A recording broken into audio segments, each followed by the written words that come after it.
Stark. Oh my God. Holy cow. You will not believe what's been going on.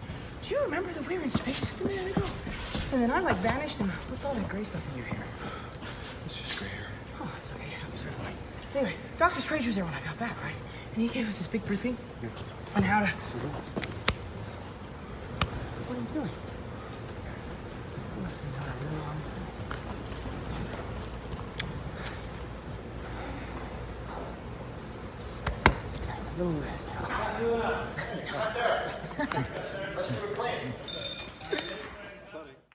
Hi everyone, it's Charlie. We got a whole bunch of Avengers Endgame deleted scenes to talk about. Hopefully you've had a chance to see the movie by now. It's been out for a couple weeks. Based on the box office, most of the planet has probably seen it. So I'll start with the Iron Man stuff, but they also posted a clip of the Russos talking about a lot of other big deleted scenes that they cut out of the movie at the last minute, so I'll include that in the video too. If you're new to the channel, be sure to subscribe to get all the Marvel videos. There's a new round of that Infinity Gauntlet giveaway too. All you have to do to enter is be a subscriber and leave an Avengers comment on the video. And it should go without saying that of course there's going to be way more deleted scenes when they release the Blu-ray later this summer. We don't have a release date for that yet, but yes, I am sure that there's going to be some giant box set with every single Marvel movie in it at some point. The Russos also talked about some X-Men and Fantastic Four stuff happening in the future, so what I'll do is I'll play the clip of them talking about all the other deleted scenes, then I'll talk about all the X-Men Fantastic Four stuff. So here's that clip of them. You know, Lebowski Thor versus Buff Thor, presumably. We did have that. We did actually. There was a sequence where they couldn't finally confront one another in Asgard, and I can't remember exactly why we moved off of that.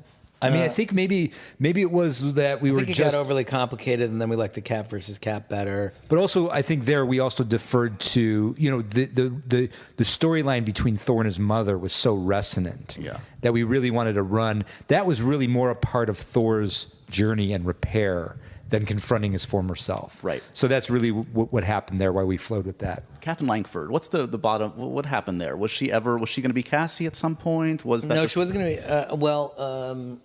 What was that? There was an idea that we had that Tony was going to go into the metaphysical way station that Thanos goes into. Remember where Thanos saw his daughter? Yes. When he snapped his fingers, and that there was going to be a future version of his daughter in that way station. And it got... So that's Morgan grown up a bit. Yeah. Exactly. We showed it to a test audience, and it was really confusing. What we realized about it was we didn't feel an emotional association with the adult version of his daughter. Right. So it wasn't ringing to us and resonating with us on an emotional level, which is why we moved away from it. So you shot it, just did it. Yeah, I mean, the intention was that his future daughter, because these are the stones we're dealing with, so it was magic. His future daughter forgave him and sort of gave him peace to go. And the idea felt resonant, but it's just too many ideas in an overly complicated movie. I feel you have said that there was more to that battle, that there was some more beats to it. Is there any stuff that you missed about cutting from that final? There's always more beats to the battle. Battles traditionally at this scale, and then we try to pull them down to their essential elements. Sometimes when you get in the edit room and start playing around with it, the structure doesn't sustain, or you find a better structure and a better path through it. And some beats you think are going to work don't work quite as well as others, and then there's sort of battle fatigue. So we had a lot of people on that battlefield. So there were other, including Howard the Duck, apparently. There were other beats. I think there was like a Rocket and Groot reunion moment. There might have been a Ant-Man and the Wasp reunion moment, but it just started to feel like an endless series of reunions. Where there are future movies coming and those moments can be had. Second choice for the name besides Endgame? There must have been it was Gauntlet, Infinity Gauntlet for a long time. When we sorry, this is not too rapid fire, but when we went to Korea to promote this movie, the representatives from Disney there came up to us and said, "There's something we need to tell you." In the translation of Infinity War here in Korea, when Doctor Strange says to Tony, we're in the endgame now, the way we translated that here was no hope. So we're like, oh, so I guess, so in Korea, is this movie called Avengers No Hope? Because it's depressing, geez. It's not going to do well. But Infinity Gauntlet was the title for quite a long time, actually. So the Russos dropped a whole bunch of big bombs during that, but obviously the scene at the beginning of this was a longer version of the Iron Man Spider-Man reunion during the big battle before Iron Man used the Infinity Gauntlet. They're actually calling his version of the Infinity Gauntlet the Nano Gauntlet. They'll be selling that in stores pretty soon. The Russos talk about the Lebowski Thor versus Dark World Thor when he was in Asgard during the events of that movie. They cut that just because they liked the stuff that they were doing with Thor's mother more. I agree that was probably more important for his character during that moment, so it was a good choice. But for those of you that are asking about Thor stealing the hammer from that version of Thor, Captain America wound up taking it back when he took all the Infinity Stones back to where they stole them from. So eventually, Dark World Thor wound up getting his hammer back. But the thing that really blew my mind was actually the Catherine Langford deleted scene. So Catherine Langford was rumored to be in the film. Everyone wondered who she was playing. Is she going to be someone's daughter, like a future version of someone that's part of the Young Avengers? Because we have the adult version of Cassie Lang, which was also a bit of a teaser for future Young Avengers stuff happening in the MCU. So it would just make sense that they include another adult female character like that. She's probably tied to one of our existing characters.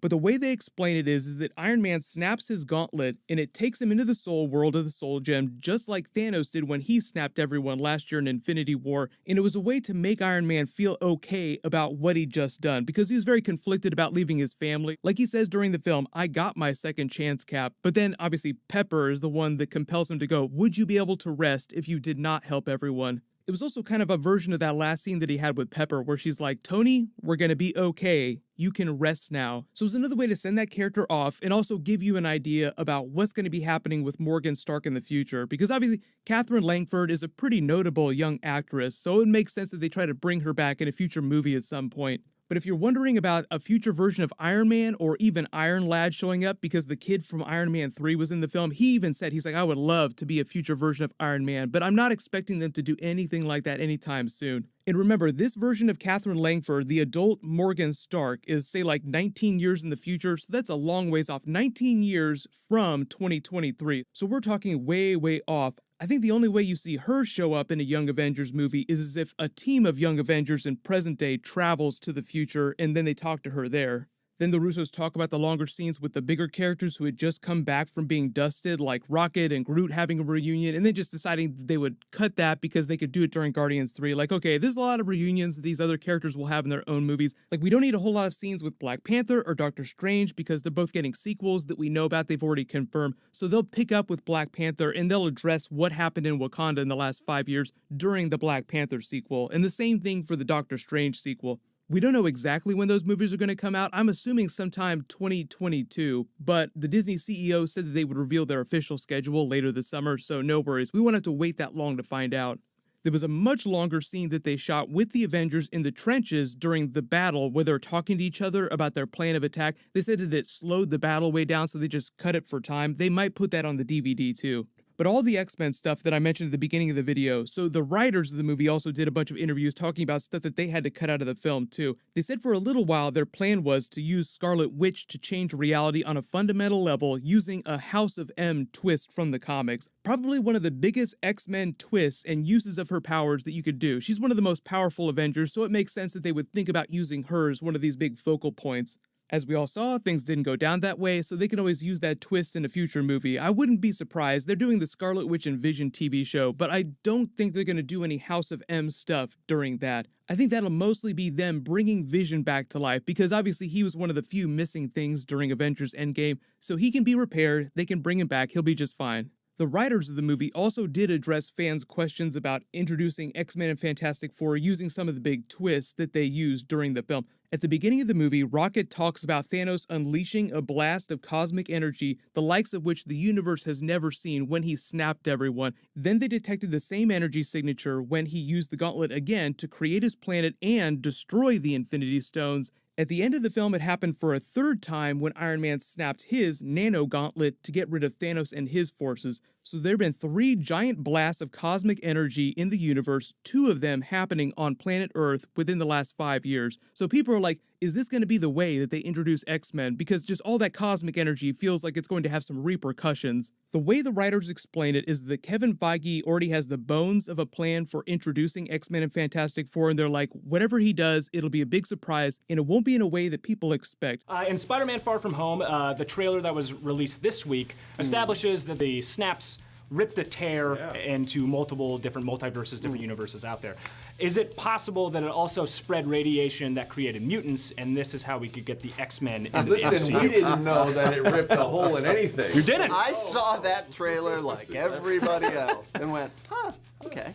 Anything's possible, but I don't know whether you'd need that. I mean, genetic mutation is genetic mutation, just happens. Maybe they're already out there, I don't know. I do think that whenever Kevin decides to do X-Men or Fantastic Four, it's going to be, it won't be how you think it's going to happen. You know, I think he's going to have a real clever version of it. So I just interpreted that as them saying, no, that's not us introducing X-Men and Fantastic Four to the MCU. Kevin Feige is going to do something a little bit different, but it'll still be really, really cool. So what'll happen is there's a whole bunch of other details about the movie and deleted scenes they've been revealing the last couple of weeks. We keep learning more and more, so I'll just continue to do videos as we learn about really cool stuff. But leave all your requests in the comments below. Obviously, the last couple of episodes of Game of Thrones are happening, so I'll be doing videos for that. And then I just did a trailer video for the Watchmen TV series that's starting this fall. So there's a whole bunch of stuff coming up later this year that's going to be really cool. So as long as you have alerts enabled for my channel, you'll see all the videos when I post them. But what'll happen is I'll leave the giveaway open till I post my next Marvel video, and my Game of Thrones Episode 5 video will post later tonight. While you wait for everything, click here for all those teasers for Marvel Phase 4 during Avengers Endgame, and click here for all my Avengers Endgame Easter eggs. Thank you so much for watching. Everybody stay awesome. I'll see you guys tonight.